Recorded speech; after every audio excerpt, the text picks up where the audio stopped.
Mestres e mestras da cultura. O Ceará tem essa política há 20 anos. São pessoas que dominam saberes na música, na cultura, na dança, em diversas representações e que têm que passar esse saber para gerações mais novas. A gente vai falar sobre isso e sobre economia criativa no programa de hoje.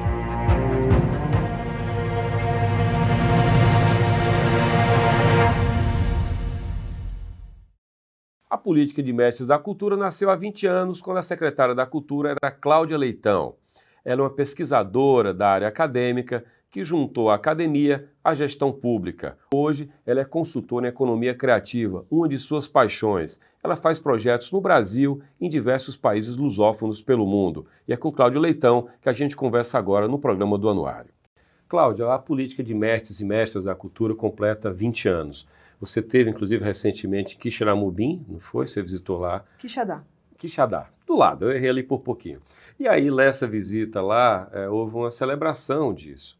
Eu pergunto a você, passados esses 20 anos, né, dessa política, uma política que é muito valorizada pelo Anuário, o Anuário desde 2004 traz todo ano a lista atualizada, atualiza os novos mestres, enfim, registra as perdas.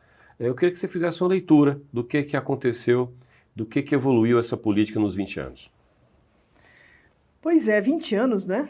Parece que foi ontem, né, que tudo isso aconteceu. Não é? É uma política que não se pretendia ser pioneira. Não é? Quando eu falava sobre isso com o ministro Gilberto Gil, à época, não é? Ele dizia, Cláudia, deve haver talvez outros estados onde haja uma legislação que proteja, né, esse patrimônio imaterial, esses saberes e fazeres aí ancestrais. Mas, por incrível que pareça, na época eu comecei a pesquisar e foi a primeira ação que eu fiz quando cheguei na Secretaria de Cultura e percebi que quando havia uma lei, não havia uma regulamentação da lei e, portanto, a lei não tinha eficácia, não acontecia nada.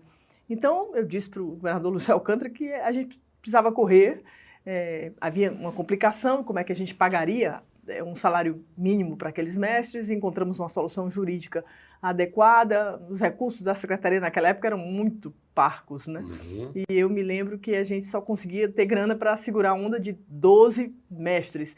E eu me lembro que a primeira ideia, digamos assim, meio marqueteira que eu tive era de fazer um calendário, Sim. onde janeiro, fevereiro, em cada mês a gente tivesse um mestre da cultura. E rapidamente a gente conseguiu que essa legislação saísse em 2003, em agosto. Se eu não me engano, ela é do dia 22 de agosto. E ela já saiu com uma regulamentação, portanto, ela foi aplicada rapidamente. A gente abriu o edital e no ano seguinte, em 2004, a gente fez a primeira diplomação. E ela aconteceu no Crato. E é bacana porque esse ano nós vamos comemorar com a secretária Luísa Sela os 20 anos da lei, também no Cariri, não é? Dentro do Festival Mestres do Mundo, que foi criado também na minha gestão, exatamente para que a gente tivesse um espaço de celebração dos mestres. O festival chama-se Mestres do Mundo, né? A gente reunia, naquela época, mestres de vários países e continentes para entender que, como a Unesco diz, né, esses saberes são muito, muito especiais e importantes. A Unesco chama isso de tesouros vivos, não é? Essa é a nomenclatura que a legislação adota. Acho que o desafio, Jocélio, ao longo dos 20 anos, o número de mestres cresceu, hoje eles são doutores honoris causa pela UES, o que é um dado muito interessante, quer dizer, graças ao reitor Jackson Sampaio, à época, que teve esse interesse e entendia com razão de que os mestres, ao estarem na universidade, deveriam ser tratados como doutores.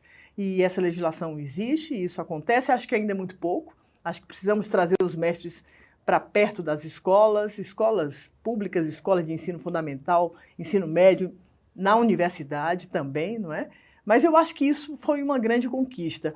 A questão agora, e acabou de acontecer um censo dos mestres, agora pela primeira vez a Secretaria de Cultura, e aqui é um trabalho muito interessante feito lá pelo COEPA, que é o Conselho Estadual de Patrimônio, para se entender, e a pesquisa começou, já são 22 a 25 mestres que foram pesquisados. E já se sabe a situação da saúde deles, onde eles moram, como é a situação, digamos, econômica, e todo o quadro, não é, da vida desse mestre no território. Eu acho que aí nós vamos ter uma pista para os próximos 20 anos dessa política. Não é? A propósito, para quem não conhece a política, a essência não mudou, né? O Estado diz assim, olha, eu vou oferecer uma ajuda, é um salário mínimo, se não me engano, né? Isso. Para que esse, por exemplo, esse artesão, ele que tem uma arte, ele possa transferir, possa ensinar isso a descendentes, para que essa arte se perpetue. Pode ser um músico como Macaúba, que toca bandolim, pode ser o Geraldo Amâncio, que é um repentista, e por aí vai. Como é que a gente tem a garantia dentro dessa política de que ele, de fato, vai conseguir professar isso? Bom, na verdade, mestres, e isso eu entendi logo em 2003, não é? Eles são mestres porque eles têm seguidores, eles têm pessoas jovens, crianças A rigor já e são adultos, mestres, né? eles são. Tá. Na verdade, o que o Estado faz é um reconhecimento, né, do talento, da importância, da qualidade daquele trabalho, daquele ofício, não é? O que o Estado faz é reconhecer. Mestre é quem é capaz de, digamos assim, transmitir saberes. E eles fazem isso e já faziam sem nós e continuarão a fazer, não é? A despeito das políticas. Que bom que é assim, né? Então, é importante a gente entender que essa legislação que permite aí, portanto, esse salário mínimo é uma forma simplesmente de reconhecer e apoiar minimamente homens e mulheres que vivem numa situação muito difícil. A gente tem uma tendência a um pouco poetizar tudo isso e dizer, nossa, os mestres e mestres são pessoas incríveis, mas eles comem, eles precisam de transporte, eles têm problemas de diabetes, de pressão alta. Nós precisamos entender, gente, né? É gente como a gente mais velha. Tá. Não é? Quando a gente fala, por exemplo, eu me lembro bem da primeira titulação, muitos já se foram, já não estão conosco.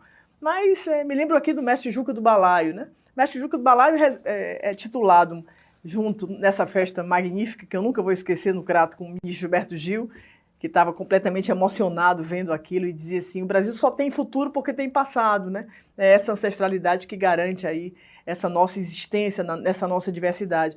Mas mestre Juca do Balaio, ele subiu naquele palco maravilhoso naquela noite, mas eu sabia que ele estava muito doente. E logo depois nós o perdemos. Então, essa é a lógica, digamos, de uma política que cresce e que registra esses mestres num livro do patrimônio imaterial, não é? É uma tarefa simplesmente de reconhecimento. Há muita invisibilidade dessas culturas tradicionais populares. O Brasil, por mais que tenha tanta riqueza nelas, não as reconhece e nem as valoriza. Agora surgiu um primeiro edital na Funarte sobre mestres e mestres das artes. Talvez isso esteja começando a ser, digamos assim, transformado em política pública. Eu espero que sim. A propósito disso, eu soube que você estava trabalhando num livro sobre os mestres da cultura. No que consiste esse livro? Quando é que você pretende lançá-lo? Pois é, eu acho que esse livro tem uma urgência, porque esse é o ano dos 20 anos. E eu acho que a gente tem que festejar o fato e o feito, não é? Então eu estou aproveitando aí as horas vagas, que são pequenas e poucas, não é? Para escrever um pouco, contar um pouco essa história. Mas eu tenho um amigo que é um intelectual espanhol, o Antônio Lafuente, e ele me diz assim, faça um livro para ler alto, coletivamente, numa terreirada, não é? Não faça livro para sociólogo, para antropólogo. Para academia. E eu acho que ele tem razão, mas eu tenho vícios terríveis acadêmicos. Talvez o livro seja uma mistura disso. Eu quero olhar para trás, não é? E um pouco contar essa história. Por que, na verdade, os mestres entram na minha vida? E eu agradeço isso a Ariano Suassuna, que me abriu uma porta imensa quando eu fui fazer minha tese de doutorado, quando eu estava na França, e eu estive em Recife com ele. E a minha tese é sobre uma festa, a festa dos caretas, também no Cariri, e eu queria entender as relações ali do religioso e do político através da festa. E Gilmar de Carvalho, né, que também vai estar ali homenageado, como não pensar no Gilmar, né? Porque Gilmar estava conosco ali desde o início, nós temos primeiras publicações dos mestres, com os textos dele, com as primeiras entrevistas. Oswald Barroso, nosso querido Oswald, que andou bem doente, mas já está se recuperando e vai ficar bem, porque são pessoas que dedicaram suas vidas, né, a olhar para esse Brasil profundo, né? Esses mestres estão na América Latina, nós somos ainda talvez um grande repositório desses saberes, que já morreram na Europa, não existem na América do Norte, na Ásia há um reconhecimento, mas isso também, de uma certa forma, começa a desaparecer. Então, acho que temos aí uma obrigação de reconhecer esse patrimônio imaterial, e fazer mais por ele. E aproximar, digamos, esses saberes das crianças, dos jovens, transformar isso num projeto de educação. Eu acho que a educação e o território, eles estão distantes, né? Nós precisamos de uma educação para a cultura, da cultura na escola. Os mestres poderiam ser bons mediadores, não é? Cláudia, quando você fala nisso, com o olho brilhando, sobre mestres da cultura, sobre como eles são, por assim dizer, subutilizados no seu saber, né? E a gente olha para a vida real, lá fora, na rua, falando em facção criminosa, falando em criminalidade e medo de andar na rua, que é o básico, me vem à cabeça o seguinte: a gente não vê pelo Brasil, pelo menos com a intensidade devida, cultura como antídoto para tudo isso. Tudo bem, a doença está lá, a polícia é para curar no sentido de aplicar a lei. Mas quando a gente está falando em prevenir e evitar que aquele jovem adira ao crime, eu estou falando de cultura. O Brasil parece que não entendeu isso até hoje. Como é que você vê isso como política de governo, de Estado, nessa sua experiência de gestora e na academia e convivendo com a cultura? Pois é, o que você está dizendo é uma realidade, né? A cultura foi retirada do território, né? E ela foi retirada e os prejuízos são nefastos, né? Porque quando a gente perde o significado, né? A cultura vai estar sempre lá, né? Com produtos, digamos, saudáveis ou não, por assim dizer. Sim. Boa música, música ruim, sei lá, uma música que vai melhorar a formação ou uma música que vai depreciar, enfim. O que é que você pensa disso também? Isso tem uma relação com a economia da cultura, isso também tem uma relação, quando eu digo que a cultura saiu do território, é porque, na verdade, nós somos, de uma certa forma, cercados por uma indústria cultural, não é, global, não é? E essa indústria global, ela chegou e invadiu o território e, de uma certa forma, ela invisibilizou o que lá estava. É evidente que você tem toda a razão, ninguém leva, não é? Cultura, todos nós somos animais simbólicos e culturais, não é? O Gil disse isso brilhantemente em 2003, quando ele falava sobre a dimensão antropológica da cultura, a dimensão cidadã e a dimensão econômica da cultura. Mas, ora, se a indústria cultural chegou e ela foi, de uma certa forma, aniquilando, né, o local, ela produziu aí impactos imensos. Nós temos uma educação destituída de uma relação, digamos, com as identidades territoriais, não é? Então, uma criança que está em Juazeiro do Norte, necessariamente ela não conhece o mestre Aldenir, nem sabe o que acontece por ali, não é? Ela certamente vê expressões desses saberes, mas talvez ela não signifique aquilo, porque era preciso mesmo um processo pedagógico para uma compreensão do que aqueles saberes e fazeres importam, inclusive nessa perspectiva do desenvolvimento sustentável, porque mestre Aldenir, ele diz muito isso. Todo dia, todo santo dia, Cláudia, às 18 horas, o meu terreiro está cheio de meninos. Eu tiro eles da rua. Ele diz exatamente o que você acabou de me perguntar. Tirar da rua significa, essas pessoas vêm para cá e aqui tem um projeto, né? Eu diria, ali tem um projeto civilizatório. Né? E ele diz, eu não sei falar muito, mas o que eu sei é cantar e dançar.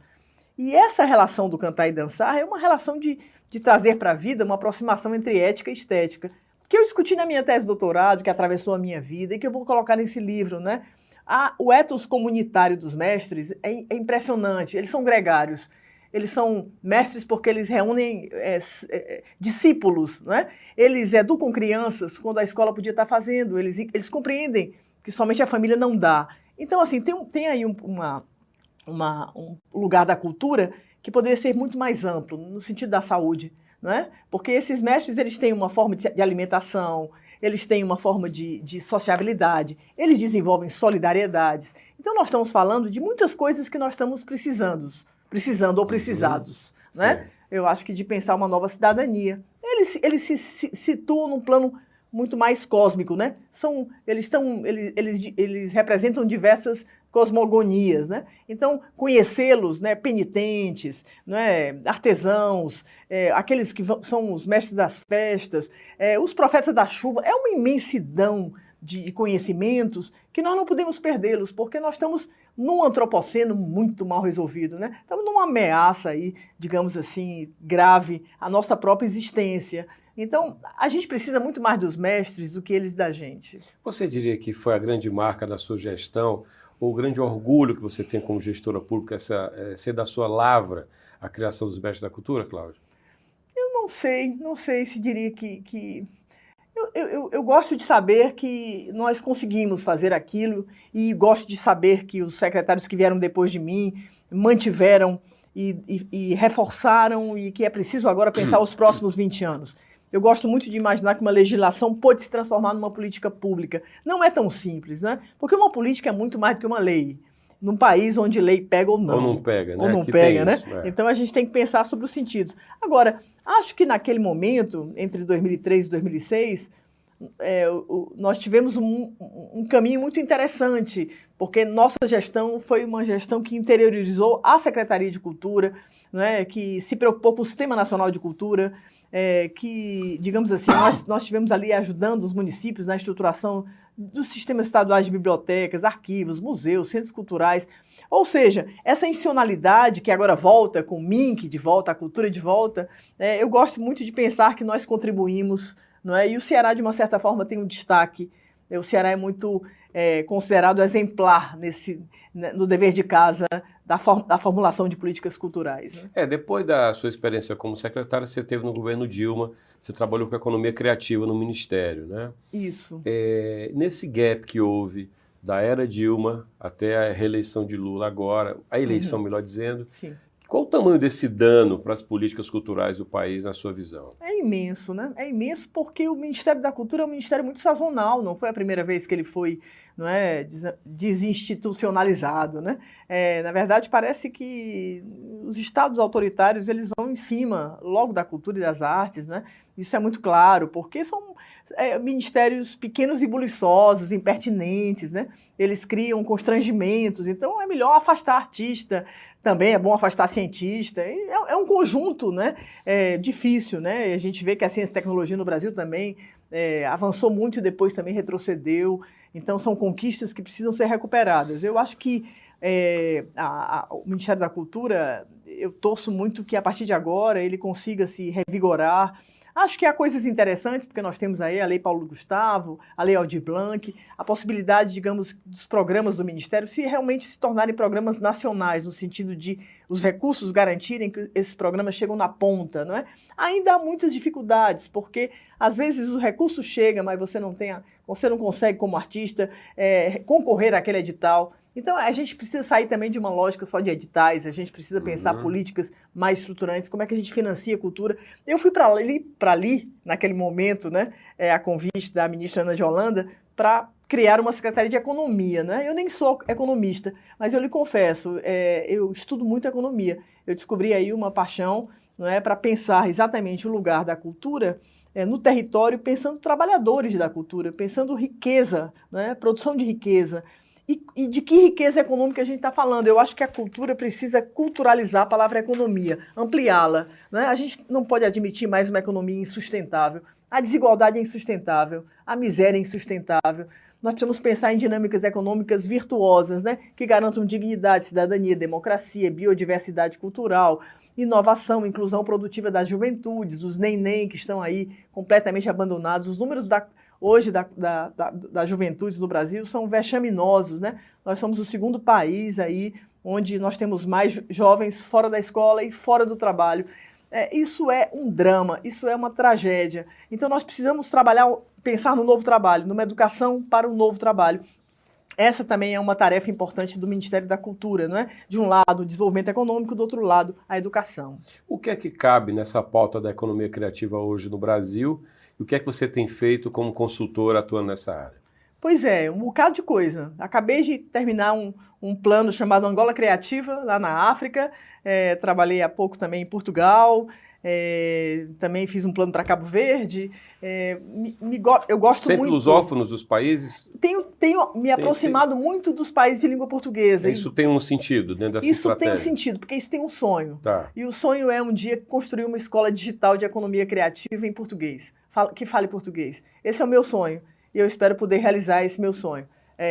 Eu tenho procurado parceiros, eu tenho trabalhado com educação muito proximamente ao Itaú Cultural, não é? Nós estamos desenvolvendo aí uma série de projetos para chegarmos junto do ensino médio brasileiro com os setores criativos, formar esses jovens para cursos técnicos dos setores criativos, do audiovisual ao circo, do teatro à música, do artesanato ao design. Então, entrar aí com a economia criativa no ensino médio, Eu tenho lutado por um primeiro curso tecnológico de economia criativa no Brasil. Não há, enquanto o mundo todo já tem, o Brasil não tem. Nossa educação é uma educação de bacharelados, licenciaturas completamente antigas, muitas delas desadaptadas, não é? Completamente uma formação old fashion, né? Nós precisamos pensar numa educação para o século XXI, a gente não chegou lá.